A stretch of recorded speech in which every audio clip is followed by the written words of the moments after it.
Hello everybody, welcome to another interesting video from Shazzy Geo channel. For those of you who don't know me, my name is Shazzy Geo. I make vlogs on top trending topics, technology, and drones, and Canadian topics.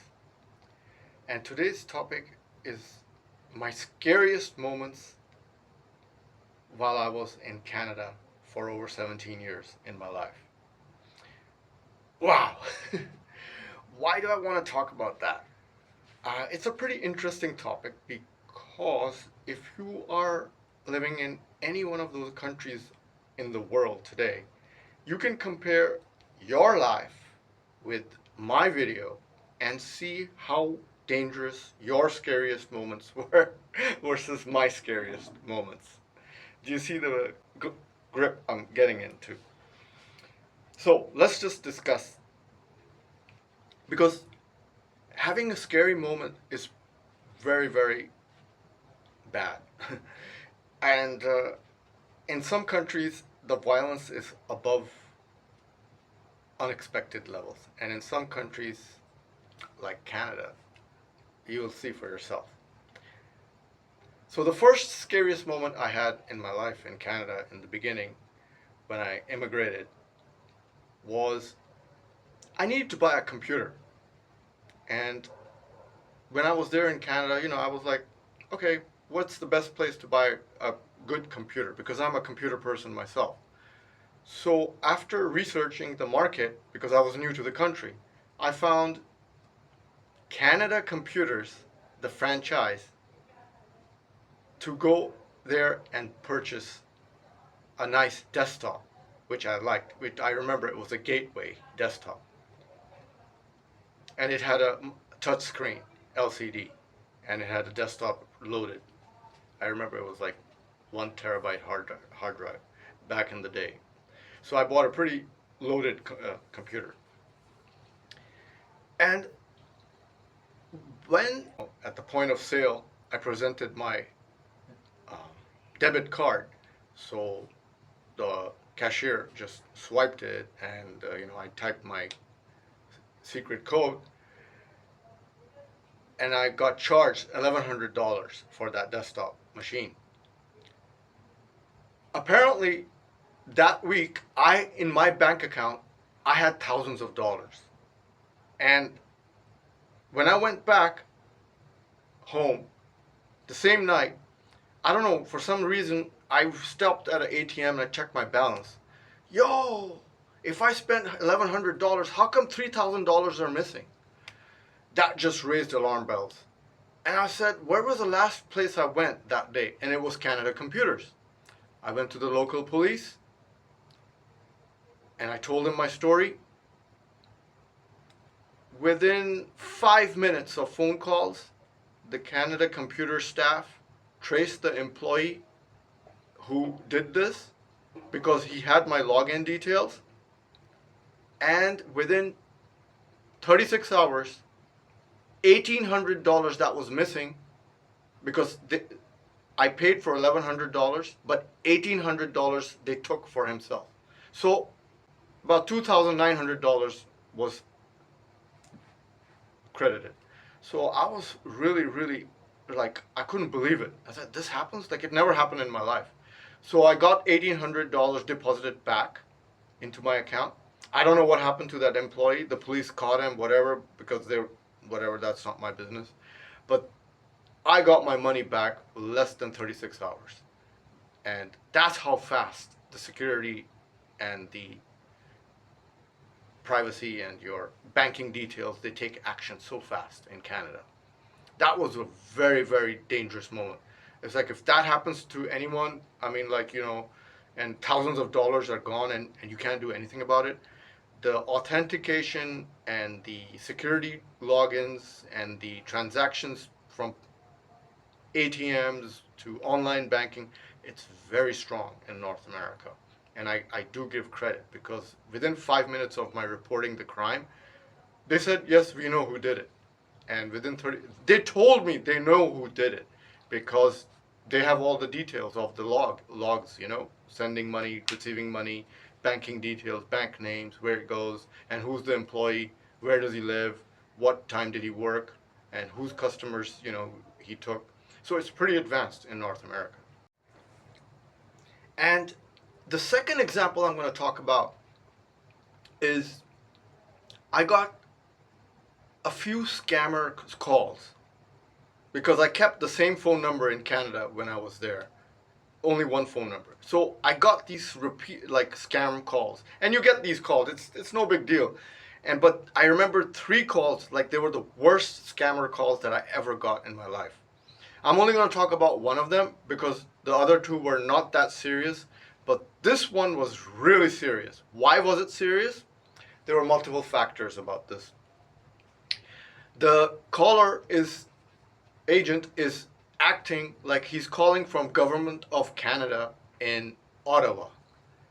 And he's asking for your tax information and he's asking for your logins from the official Canadian Government of Canada, cic.gc.ca.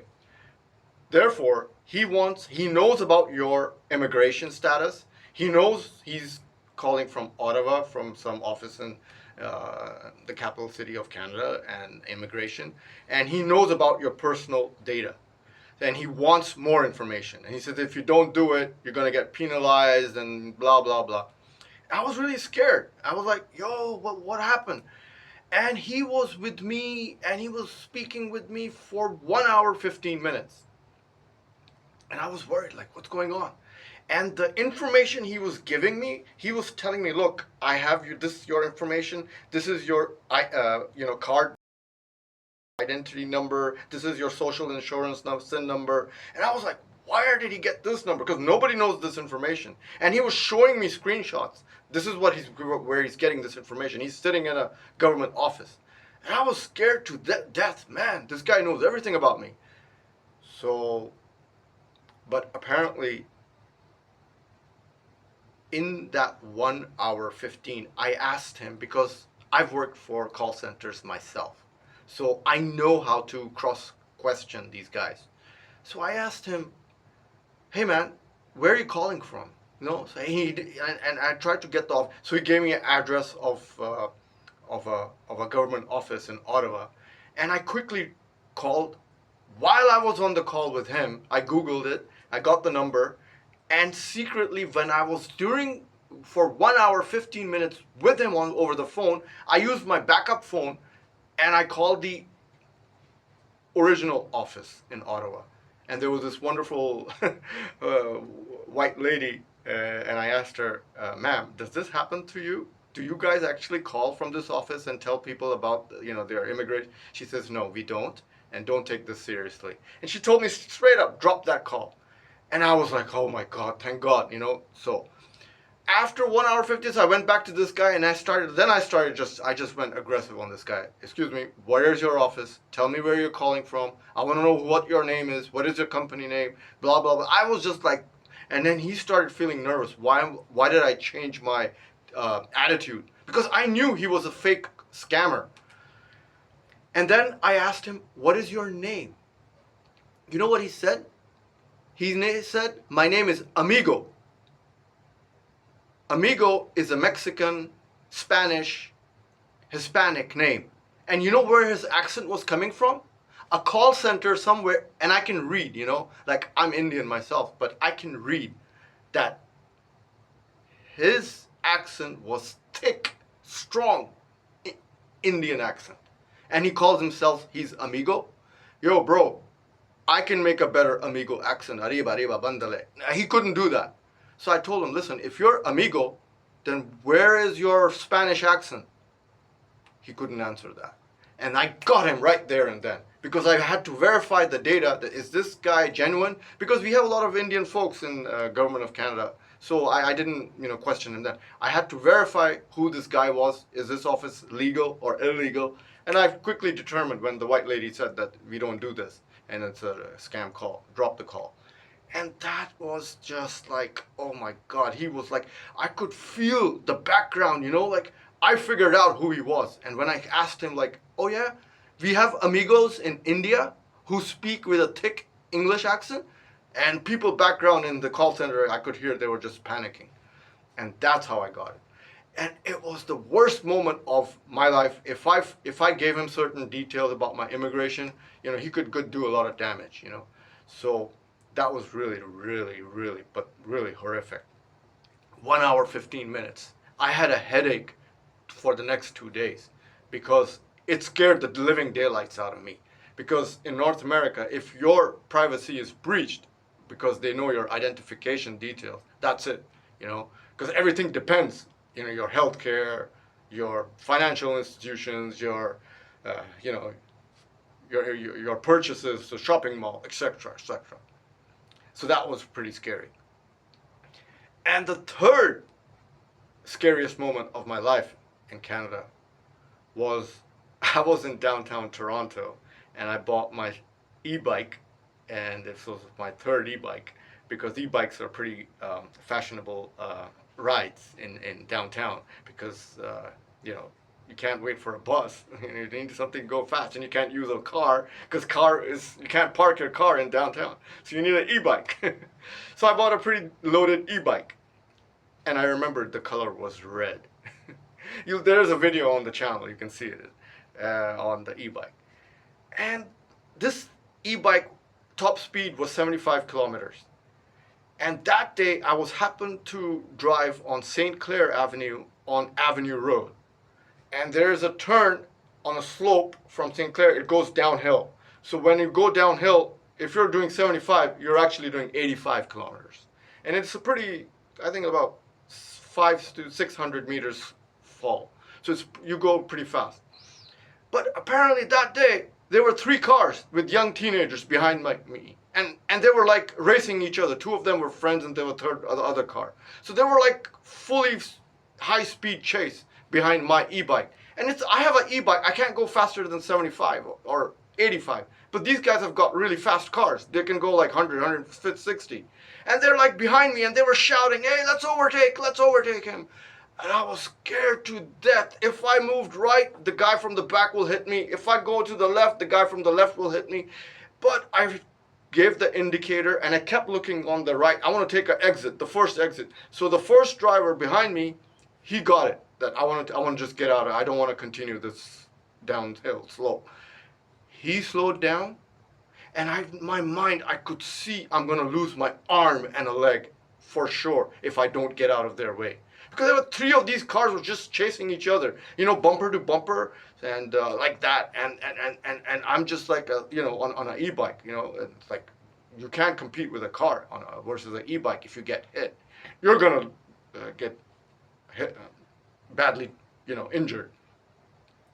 Luckily for me, the first driver, then there was a second driver, and then there was a third driver, and they were all speeding. And one of them, I shouted, "Hey, let's just hit him!" And I was like, "What? What the fuck? What did he just say?" And then I was really I was scared to death. They're gonna hit me. I'm gonna just crash and I'm gonna have an accident. I was so scared of my life. And that was a near-death experience. So I took a right turn. I stopped my e-bike. The cars went behind me. And I stood on my feet for 30 minutes watching my life go. I saved my life for 30 minutes. I could have lost an arm and a leg. Or I could have died. And since that day, I haven't rode a high-speed motorbike. It was that scary. So if you can compare your scariest moments in your life, in your country, and compare it to me, let me know what you think. And if you like the video, click the hands icon, and if you want to see the red button, subscribe button. This will automatically do a comparison, how scary moments are yours, or how my scary moments are worse, or your scary moments are worse, and you can compare who's got the worst moments of their lives, or near-death experience, NDEs. Well, I hope you enjoyed today's topic, and happy trails until we meet again, and keep smiling until then. Ta-ta from Shazzy.